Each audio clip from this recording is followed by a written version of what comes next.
Welcome to Ear to the Common Ground. Here, we celebrate the power of music and food to bring Americans together. Filmed from the historic barn on Cash Lane in Music City, each episode of Ear to the Common Ground features one musical artist and a diverse gathering of 8 of their fans. Everyone brings a dish to the table and they talk about one of the issues of the day, face to face, with compassion replacing contempt, as they keep their hearts, ears, and minds attuned to the common ground. We are Sister Sadie, and these are 8 of our fans: Blake, Annette, Todd, Sam, Janelle, Michaela, Todd, and Sterling. Tonight we are focusing on the urban-rural divide. Let's celebrate America's greatest diversity of thought, and shine a light on some common ground.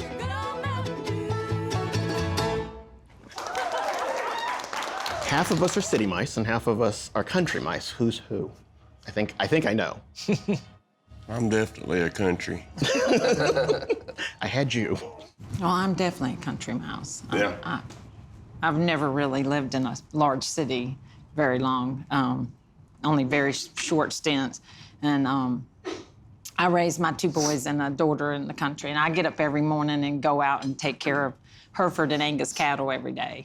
And I'm the only person. I drive all the tractors, I do all the work, So I like being with the animals all the time.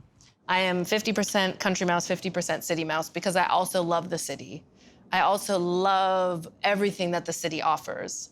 And so for me, it's a very delicate balance between having that time, space in the country, and then also having the things that the city brings, which, you know, is a lot, but yeah. So I'm 50-50. I live in a world-class city now where I can get any kind of food in the entire world that I want, and it's amazing. I can go see any kind of music in the world I want. I can see whatever theater production that I want to see, and I appreciate that. Since the pandemic's come, people are leaving the cities or California. I mean, I've got neighbors now that's from Las Vegas, Virginia, West Virginia, all kinds of different places. So there are a lot of people that are moving to where I live, you know, and so I don't know, you know, why. I don't really understand why. I mean, I understand the part that, you know, maybe trying to get away from the city, so I don't understand necessarily why.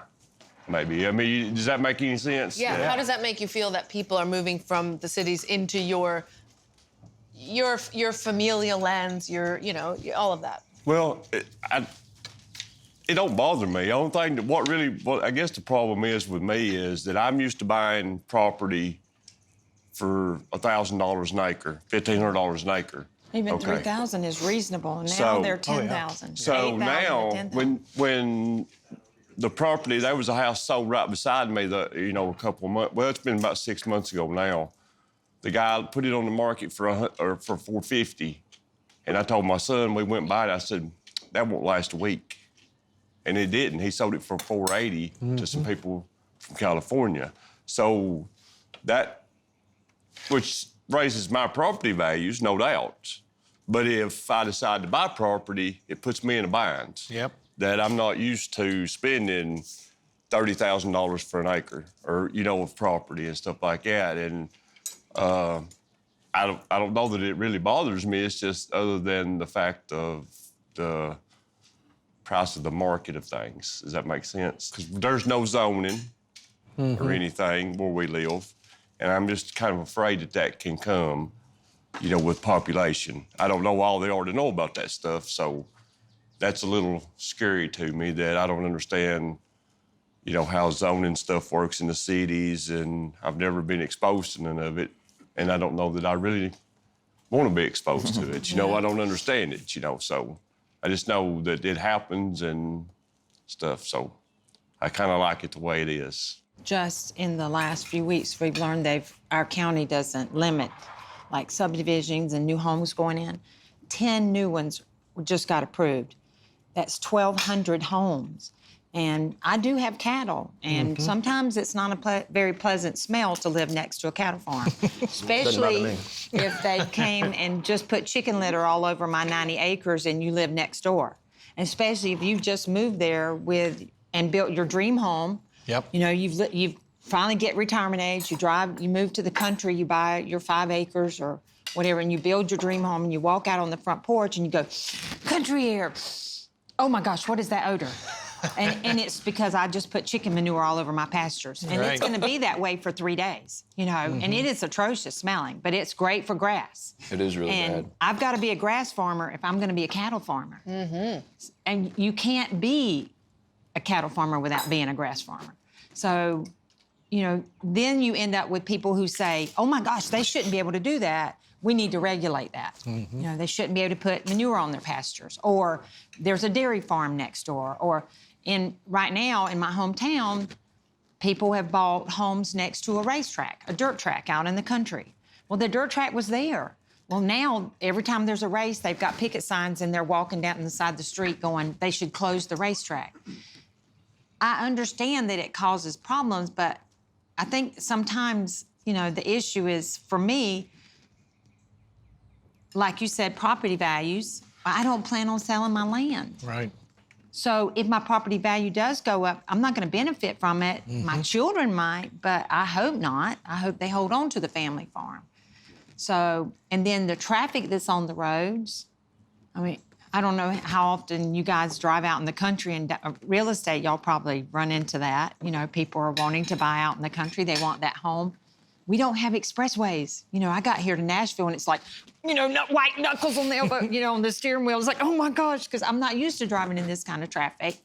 I'm driving a tractor down a gravel road, and in the rural areas, they don't maintain our roads like they do here in your city or wherever you live. In larger cities and close to cities, they've got nice paved roads. We have potholes in the paved roads everywhere. Sounds like Nashville. We get them in the nice highways here now, too, so. Come to Chicago. The further It's you not that get much different from now. the city, though, the less money they put into the road structures. That's just the way it is. There's right. less people living there. They're further apart. They're not going to spend as much. So you end up with that as being an issue. And then here I am driving my tractor down the road, and you're used to driving across town on the expressway, and you come up behind me and I'm doing 25. You know, and But you're that's thinking, all you can do, though. yeah, you know. because that's all I can do on the tractor. But okay, and then I live in a windy area, so you're like, okay, is it a double yellow line? Is it a white line? Can I pass them? And it's dangerous to the people on the tractors, you know. And people don't know how. A lot of you know, people visiting our areas or moving into our areas don't know how to drive behind a truck pulling a trailer. If I've got 6 hay bales on there and you're riding on my bumper of my trailer, I'm terrified. You know, what if something comes loose? You know, I've got it all strapped down, but, you know, there are a lot of issues that need to be discussed, and people need to hear those issues and say, oh my gosh, I never thought about that before. You know, it's not just our country, but also our communities. I know nobody wants to dive into the politics of it, but something you said I think's really important. When you were talking about the zoning, for example, you said it kind of worries you because you don't know that much about it. And I think that there are a lot of certain politicians and others, you know, lobbyists and others that really, really take advantage of that exact thing of fear-mongering and making people worry about things that they're not familiar with, making people worry about things that they're, you know, just haven't been exposed to or haven't been around, you know, that are much bigger issues and much bigger subjects and much more all-encompassing than, you know, than zoning. But I just think that was super important, what you said. I just think it goes so far because there are so many people, like powerful people in this country that I think use that to their advantage, you know, and to certain people's advantage. If they can find anything that makes people worry or scares them about the unknown, you know, and that's whether that's people that look different than them, believe differently than them, or change, like all those things, you know. And I mean, again, you know, I say it from growing up in a small town in the middle of nowhere, and then living in the city, and you know, having experience and lived through both sides of that. And yeah, I look back all the time and think about my friends, my family, you know, in my hometown, and you know, lots of them that I still talk to and keep connected with, and it's so much different. You know, if I try to have a conversation with them about something, it's so much different for my friends that have never left a small town. And because I don't ever want to come across, I don't want them to think for a second like I think I'm better or condescending or anything like that, or that I know more or anything like that. But when you've been out, you know. And you've experienced better, you want better for everyone else around you. Like that's it. Like if you know, when I left my little town years ago, I mean, as crazy as it sounds, now that I've lived outside of it, legitimately, I had never even had a close relationship with somebody that looked differently than me. But at the same time, you know, my parents raised me to love everyone and like treat everybody with respect. They didn't ever raise me to like be hateful or anything like that, or, you know, be mean to anyone. But there was just like this, it was like this understood separation in small rural town, you know, of you be nice to everybody, but it was still so segregated, you know, and large part, you know, and I just was, it just everything changed when I got outside of that and have Black friends and brown friends and Muslim friends that are literally like family to me now. That, you know, I mean, we're at their house, they're at our house, our kids have birthday parties together, you know, like, I mean, we spend time with one another, you know, call one another, check on one another. It's just so much different than where I grew up, you know. We are still segregated, very much so, even in the very inner cities. You know, Stratford High School is still 95% Black, and Franklin Academy is still 95% white, and it is 2022, right? Yep. So what was the number again? I missed it. Of what? The numbers you did. So like Stratford High School is 95% Black. Franklin Academy, which is what, 4 miles across town, is 95% white. You know, and that happens not only in rural but everywhere. I have run, and I don't want to say it, but I'm going to say it. I've run into more racist episodes and racist issues in the country than I have in the cities. Really? Because in the cities, it's just accepted. You know, you may have an opinion about somebody, but typically they keep it to themselves. Okay. In the country, I'm a cyclist. I ride a lot. I rode 7 centuries last year. I did 3,500 miles. So you do a lot of training, and I live in the country. So for me, I'll just go to my driveway and make a left. And I'll ride out in the country. And I'm out in, you know, these little back roads where, you know, I can get up at 7 o'clock on a Saturday morning, ride 60 miles. I'll pass 5 cars all day. Right. But the problem is that the only time in 20 years of cycling, that I've ever had racial problems, it's been in the country. I was riding my bike one time, and this white Dodge pickup pulls up next to me, pulls the window down, and goes, "Wow, an N-word who doesn't look like he stole that bike," and takes off, white diesel. I was riding past some guy's house, dog starts barking, and the guy was like, "Get the inn, get the inn, get the inn," as the dog's barking, and this is out in the middle of nowhere. And here I am, I'm a mammal, which, if you don't know what a mammal is, it's middle-aged men in Lycra. So I look like an Easter egg. I'm, you know, yellow and red and green and pink, and I'm carbon fiber bike, and I'm just, you know, pedaling through the countryside, minding my own business. But I run into this kind of stuff in the country. And I don't run into that in the city. You know, I lived in Chicago, and I used to ride into the city and back, and they just looked at me like I was some crazy bike messenger. You know, it's like, "You're riding in Chicago? What is wrong with you?" You know, as they drive past. But I never had any racial issues. But yet out in the country, that's where I always run into the problems. And so it's, you know, we were one of the things that we were asked to talk about was the divide between urban and rural.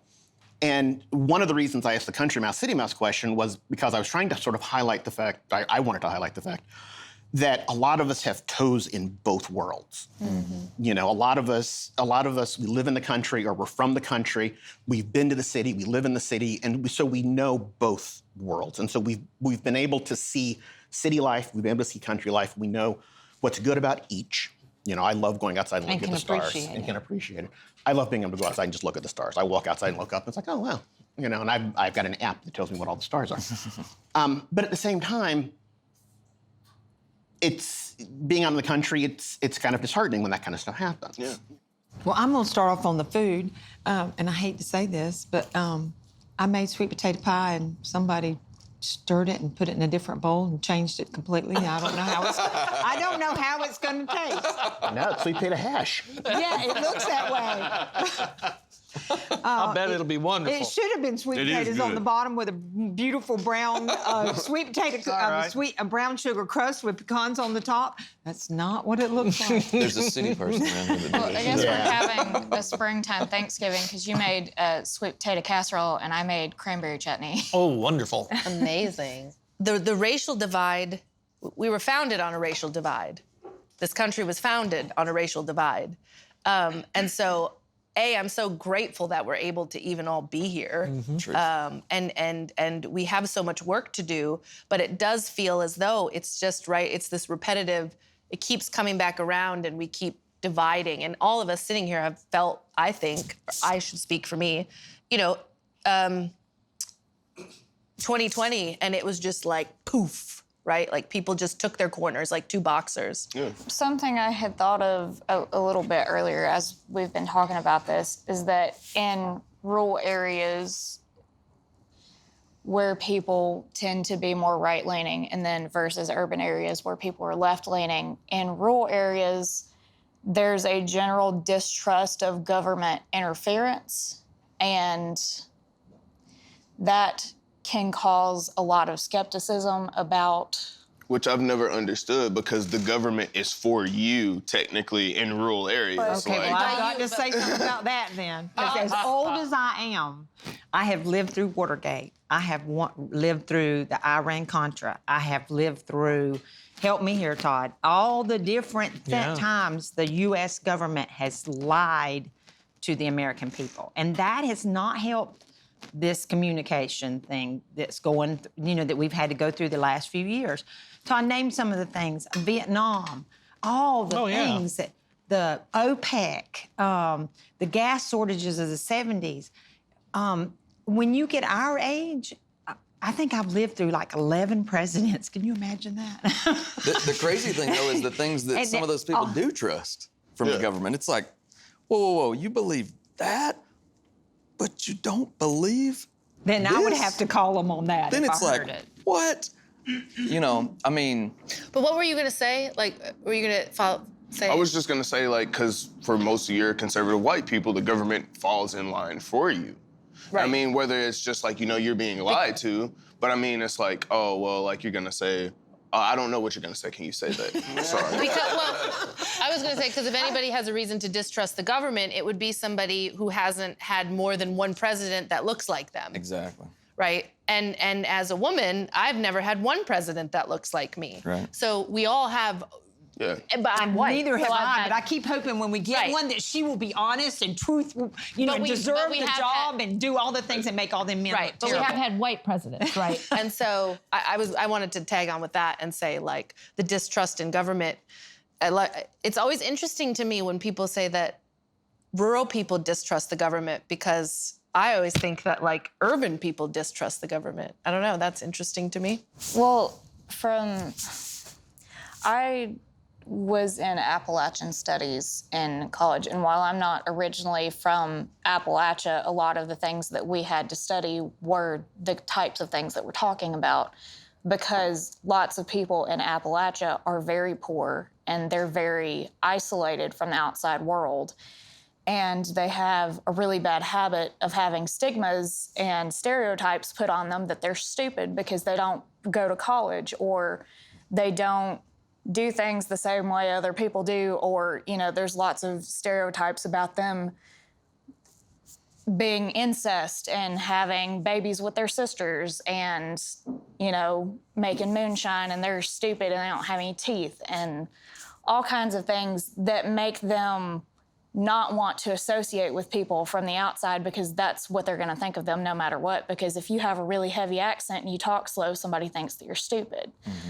But a lot of this comes from lots of people, specifically in Appalachia, and I can't speak for other rural areas, feel abandoned by the government because when promises are made about, like from the left side, when they're saying, we want to make changes and stop global warming, and we want to lessen the fuel emissions, and we want to, make all the cars electric, and we want to, you need to do your part, and you need to bike and, carpool to work, and you need to lessen the emissions that are hurting the environment.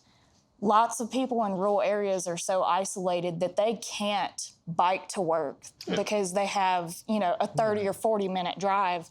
They can't bike to the grocery store. The closest grocery store is a Dollar General, and it's an hour and a half away from you. And you cannot get by without having some sort of vehicle. And usually those vehicles are older and they're gas guzzlers because that's all you can afford. So when you have people talking at you saying, oh, well, you're just stupid and you need to do this, this, this, and this, it kind of makes them feel, or taking coal mining away, because lots of people depend on that as their living, as their main source of income. And when somebody comes in and says, oh, well, it's not good for the environment, or it's not good for this, we're just going to take it away. And lots of people are suddenly afraid that they're going to lose their jobs and their livelihood, and they don't know what else to do. And they're not given a solution for that. A lot of people in rural areas, specifically in Appalachia, from what I know of, feel like they've been abandoned by the government, so they don't trust things that people tell them. Or when they're told from somebody in the city, oh, you should do this and you should do this, and here's a big list of things that you should be doing, they feel like it doesn't apply to them because where's the proof that it applies to them? There's no doubt that there's a lot of things that can be changed. So, and there needs to be a leader in that, to lead change.